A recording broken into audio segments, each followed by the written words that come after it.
السلام عليكم ورحمة الله وبركاته. نحمده ونصلي ونسلم على رسوله الكريم، أما بعد. على هذه النية وعلى كل نية صالحة إلى حضرة النبي المصطفى محمد صلى الله عليه وسلم، خصوصا إلى الروح من صنع هذا الكتاب الشيخ أبو الليث السمرقندي، شيخ لله تعالى لهم الفاتحة. أعوذ بالله من الشيطان الرجيم. بسم الله الرحمن الرحيم. الحمد لله رب العالمين الرحمن الرحيم مالك يوم الدين.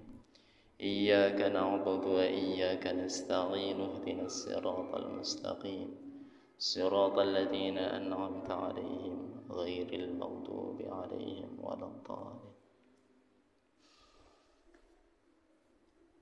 Kita lanjutkan kajian maghrib kita masih dengan tema Fadlu Talabil Ilmi, keutamaan menuntut ilmu. Kemarin hadisnya belum selesai, kita lanjutkan. Wa innal malaikata, wa inna dan sesungguhnya, al malaikata para malaikat, la tad'u ajnihataha,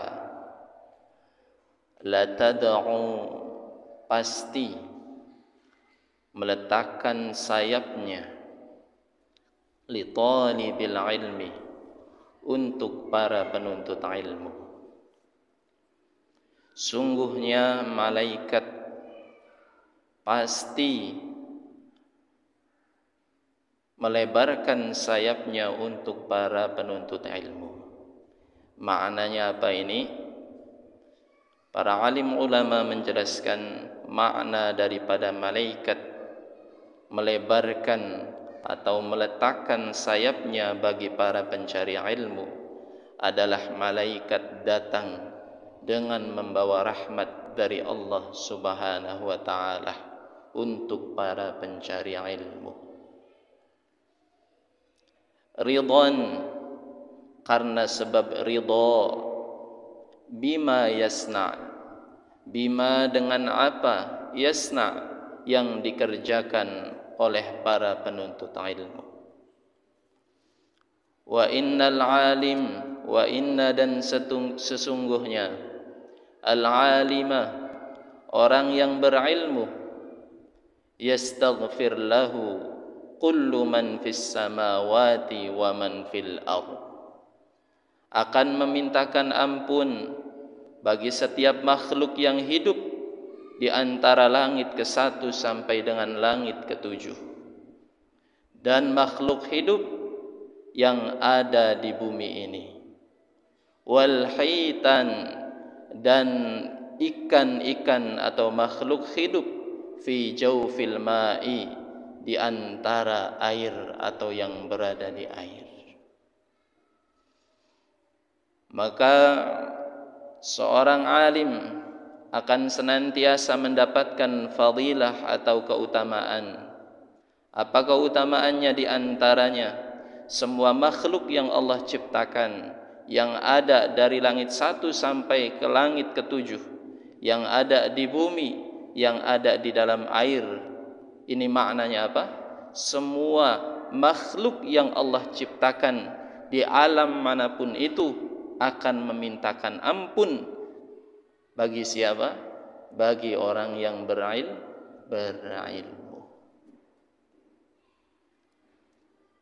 Wa inna fadlal alim, wa inna dan sesungguhnya, fadlal alim keutamaan orang yang berilmu, alal abid terhadap orang yang ahli ibadah,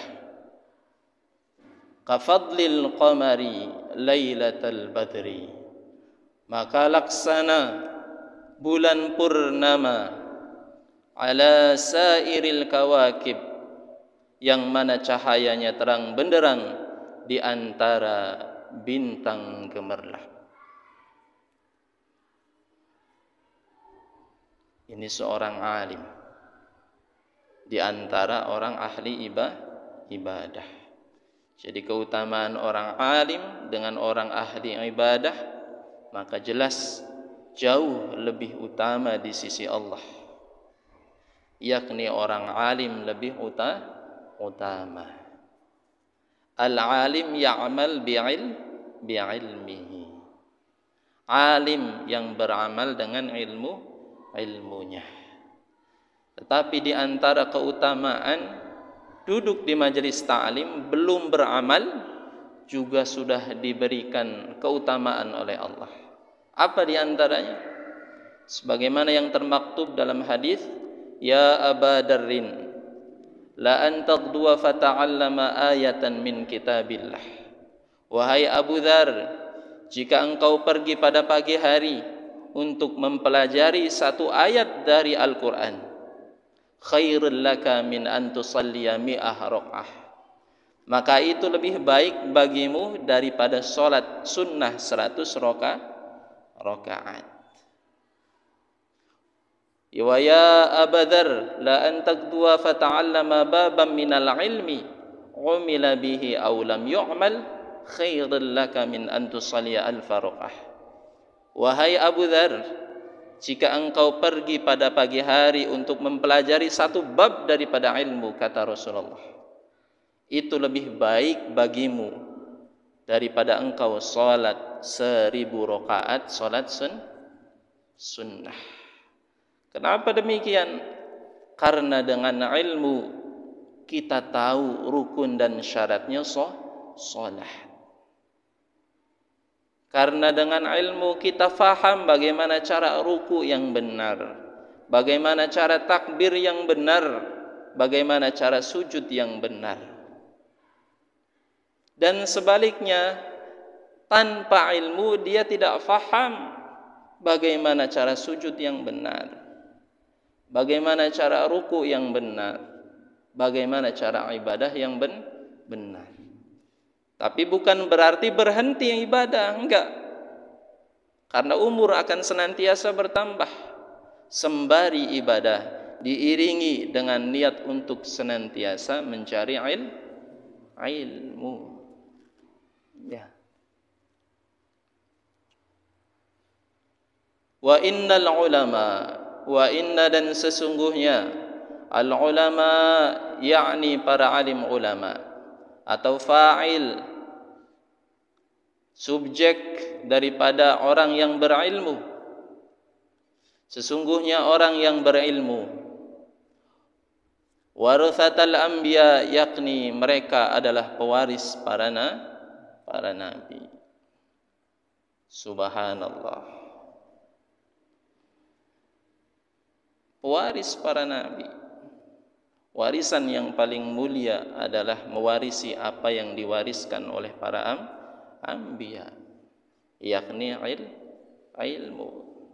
Maka sudah enggak zaman lagi pemuda nongkrong, enggak jelas, tapi tatkala ditanya bagaimana sholat enggak tahu. Ini kacau ini. Pemuda gaya, sok gaya, kalau dipotong rambutnya pengen ada jalan semutnya. Kadang-kadang tukang motongnya ini nawarin ini, Allah, pengen dipotong beli ning dase ana dalan semute mata siji, lambang dajjal lagi keren. Udah enggak zaman. Pemuda yang sok-sokan keren tapi tatkala ditanya niat sholat enggak tahu. Gimana ini? Maka wahai muslimah, jangan cari imam yang seperti itu. Gimana mau bisa jadi imam terhadap makmum, untuk dirinya sendiri sulit. Carilah seperti ini Allah. Yang tadi ngajinya suaranya Masya Allah, Subhanallah. A'udzu billahi minasy syaithanir rajim. Mendayu-dayu pakai nada bayati. Allah. Ini imam ini. Mubazir. Pilihan utama. Ya. Dan sesungguhnya ulama adalah pewaris para nabi. Wa annal anbiya, dan sesungguhnya al-anbiya para nabi, lam yuwarrithu, lam mereka tidak, yuwarrithu mewariskan, dirhaman dirham, wala dinaran dan dinar. Para nabi tidak mewariskan dirham dan dinar. Wa innama warrathu, akan tetapi sesungguhnya mereka, yakni para nabi, warrathul ilma, mewariskan ilmu.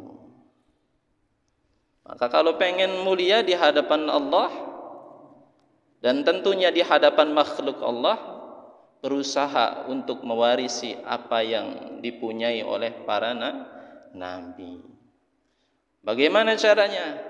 Dengan berijtihad, bersungguh-sungguh, banyak duduk di majelis ta'lim. Masa muda ini jangan buat mubazir. Selagi masih ada kesempatan untuk menuntut ilmu, duduk itu di majelis ta'lim. Nanti akan ditanyakan oleh Allah, khusus waktu masa muda kamu buat apa? Masa muda kamu buat apa? Nganggo patroli inggal bengi jam loras, gawa celurit yang terbuat daripada paralon. Allah, bangga enggak begitu? Kalau jawabnya begitu di hadapan Allah, bangga enggak? Kagak. Akbar li ayyi syai'in waqtal fata, untuk apa masa mudamu?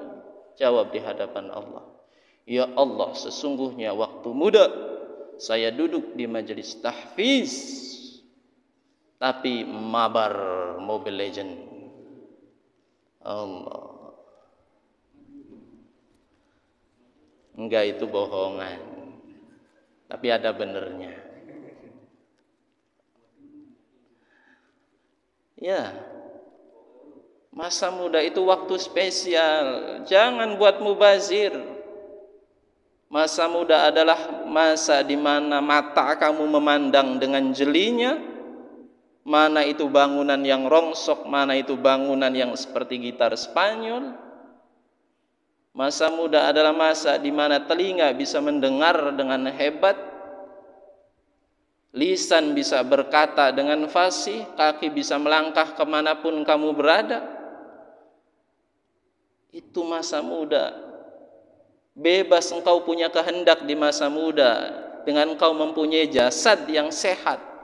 Tapi tatkala masa tua, pengen ibadah, dia hanya bisa mendengarkan azan dari rumah. Ya Allah, pengen sholat jamaah, sikil wis ora bisa lunga, ya kan? Mata wis ora bisa ndeleng. Hatinya yang pengen, tapi apa daya, jasadnya nggak bisa bergerak. Maka kalian camkan kata-kata ini, ya.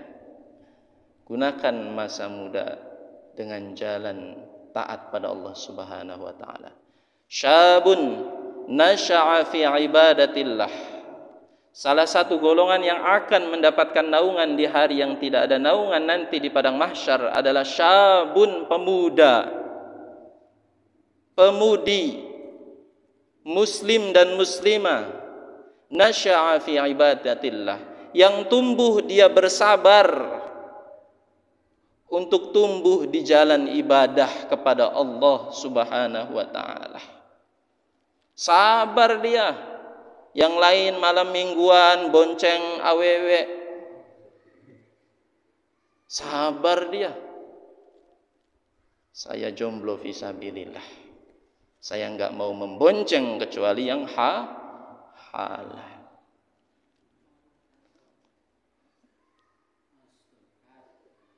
Yang lain gunain waktunya sebagian besar untuk nongkrong, dia sabar ada majelis tahfiz sampai jam 10 malam.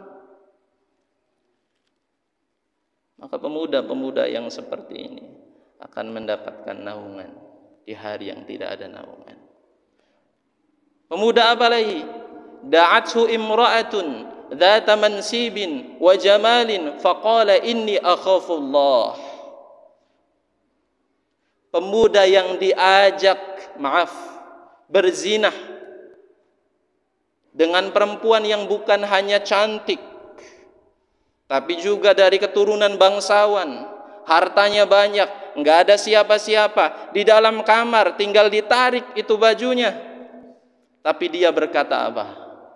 Inni akhafullah. Sesungguhnya aku takut pada Allah. Kalian begitu enggak? Dihadapkan dengan wanita cantik, turunan bangsawan, kaya raya, enggak ada siapa-siapa. Kira-kira apa yang kalian lakukan? Saya takut pada Allah. Allah. Itulah yang dilakukan oleh Nabi Yusuf alaihis salam. Maka termasuk pemuda yang demikian itu, yang menjauhi dosa-dosa besar, akan mendapatkan naungan di hari yang tidak ada naungan ketika itu. Maka pertahankan itu. Kalian itu istimewa. Semua yang duduk di majelis ta'lim ini istimewa, laksana berlian, laksana emas permata. Maka jangan hinakan diri kalian untuk mendapatkan sesuatu yang tidak berharga di luar sana. Jangan iri kepada pelaku-pelaku maksiat yang kelihatannya membawa bidadari. Itu bukan bidadari, bidadara.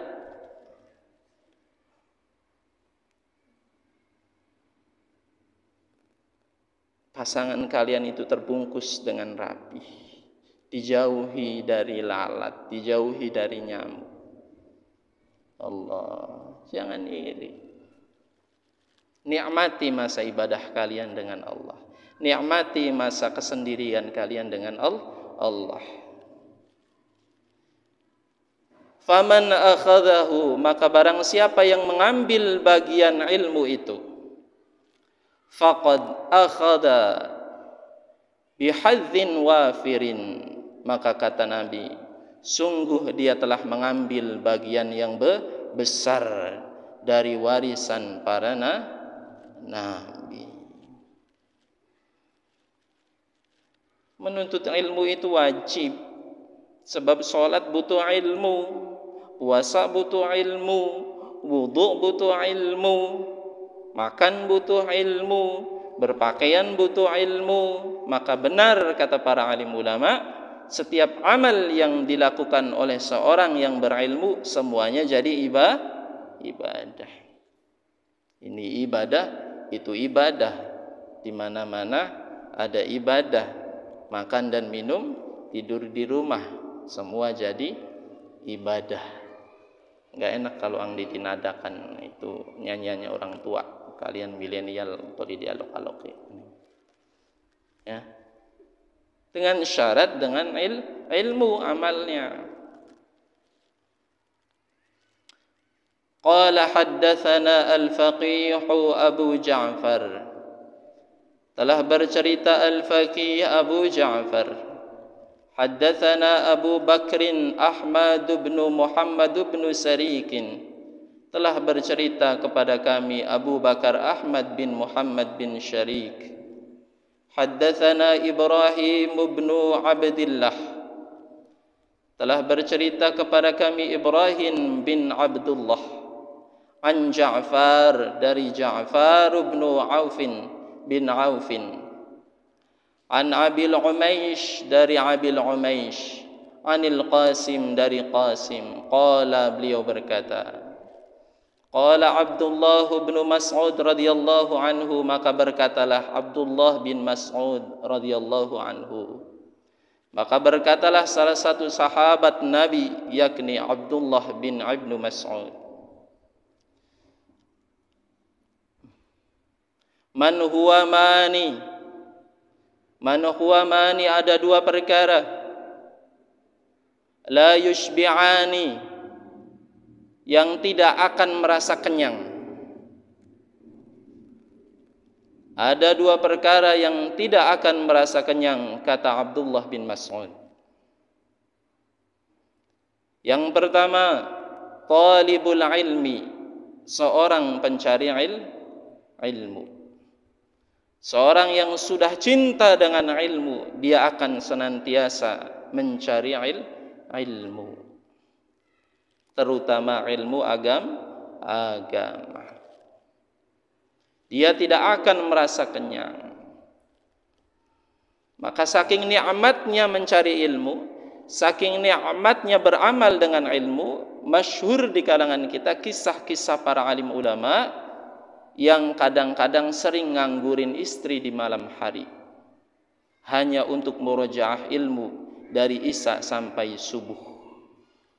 Imam Syafi'i demikian, Imam Nawawi demikian. Bahkan Imam Nawawi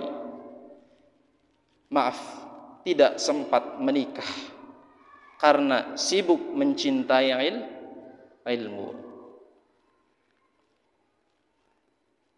Tidak sempat ini bukan berarti tidak mau. Bahkan ada para alim ulama yang mengatakan beliau mempunyai salah satu penyakit yang tidak bisa untuk menikah. Pada masanya belum ada obat. Imam Syafi'i mengatakan kalau seandainya menikah itu bukan perintah Rasulullah, maka aku akan sibukkan diri dengan ilmu. Allah. Tapi menikah itu perintah Rasulullah. Nanti kalian jangan punya alasan kayak gitu. Kang Didi, saya nggak mau menikah, padahal kalian alasannya nggak laku. Enggak ya. Kalian itu istimewa jodohnya. Masyhur di kalangan para alim ulama itu, ya. Bahkan Imam Syafi'i itu memberikan syarat kepada istrinya sebelum menikah. Jika engkau menikah denganku, maka jangan heran kalau aku itu jarang sekali datang kepada dirimu di malam hari. Dan hendaknya engkau memberikan makanan kepada para penuntut ilmu yang menuntut ilmu kepada diriku di majlisku. Apa aja yang ada di dalam rumah dianggurin. Coba kalau kalian Angrudi, Allah, nggak datangin istri 3 tahun, kenapa? Karena udah banyak anaknya. Jangan ya, jangan, karena sudah menikah yang namanya dukhul. Oke lah, kita katakan bahasa fikihnya dukhul. Dukhul itu ibadah. Jangan hindari. Minimal Angrudi seminggu 2 kali minimal ya. Allah.